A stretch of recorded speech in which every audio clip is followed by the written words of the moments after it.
Assalamualaikum warahmatullahi wabarakatuh. Nama saya Inindia Divasyarani dari kelas 10 IPA 2. Di sini saya akan menjelaskan tentang keselamatan kerja di laboratorium.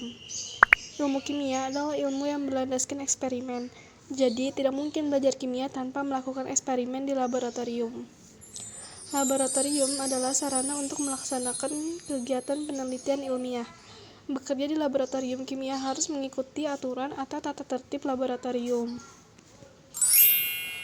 Hal yang harus diperhatikan sebelum bekerja di laboratorium. 1. Persiapan. Setiap kali bekerja di lab, siapkan hal berikut, yaitu jas praktikum, kain lab atau tisu, catatan praktikum atau kertas kerja. 2. Memahami materi yang akan dipraktikkan. Pelajari materi yang akan dipraktikumkan. Anda harus mengetahui kegiatan yang akan dikerjakan, alat dan bahan yang dibutuhkan, serta hal-hal khusus lainnya yang harus diperhatikan. 3. Tertib selama berada di laboratorium. Harus menjaga ketertiban, kebersihan, serta keselamatan diri dan orang lain. 4. Memahami dan dapat menggunakan berbagai peralatan laboratorium. Pahami dan pelajari penggunaan berbagai peralatan laboratorium dengan baik. 5. Mengetahui sifat bahan kimia dan limbah laboratorium. Pelajari sifat bahan dan cara penanganannya sehingga tidak terjadi kesalahan yang membahayakan pengguna laboratorium.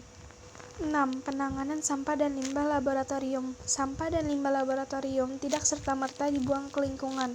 Beberapa limbah harus diolah terlebih dahulu. 7. Memahami berbagai petunjuk dan larangan dalam bekerja di laboratorium.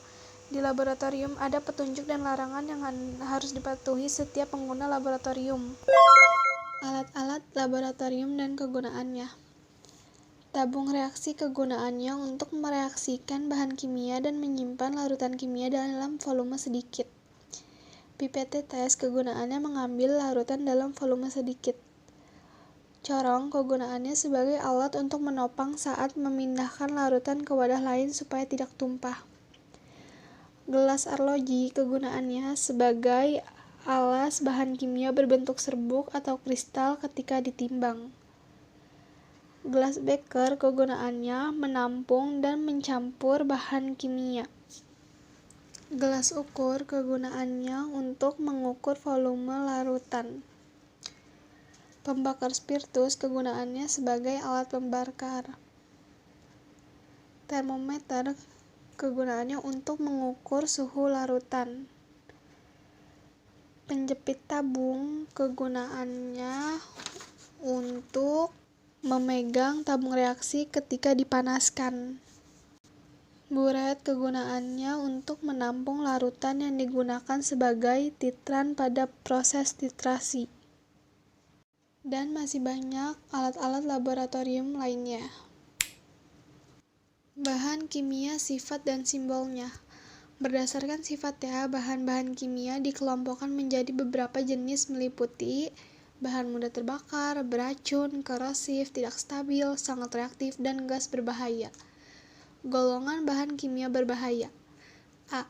Bahan kimia eksplosif. Contohnya, oksidator, logam, logam aktif, hidrida, alkil logam. B. Bahan kimia korosif. Contohnya, asam anorganik kuat dan lemah, alkil kuat, pengoksidasi, dan pelarut organik. C. Bahan kimia yang merusak paru-paru, contohnya asbes. Simbol bahan kimia yaitu mudah terbakar, beracun, oksidator, menimbulkan iritasi, mudah meledak, berbahaya bagi lingkungan, korosif, berbahaya biologi, dan radioaktif.